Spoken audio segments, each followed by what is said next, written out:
Inspector Surya அன்னைக்கு night ஸ்டேஷன்ல தனியா ஒரு கேஸ் ஃபைல பார்த்துட்டு இருந்தாரு.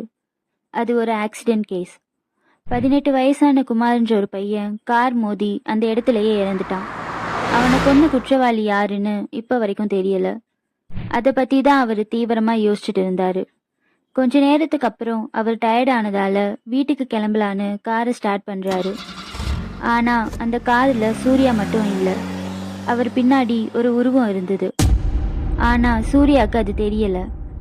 அவர் வீட்டுக்கு போனதுக்கு அப்புறம் ட்ரெஸ் சேஞ்ச் பண்ணலான்னு ரூமுக்கு போறாரு. அப்போ அவருக்கு ஒரு சத்தம் கேக்குது. ஹால்ல இருக்க டிவி தானா ஆன் ஆகுது. அதுல ஒரு வீடியோ பிளே ஆகிட்டு இருக்கு. அதை பார்த்து சூர்யா பயத்துல உறைஞ்சிட்டாரு. அவர் பின்னாடி இறந்து போன குமார் நின்னுட்டு இருந்தான்.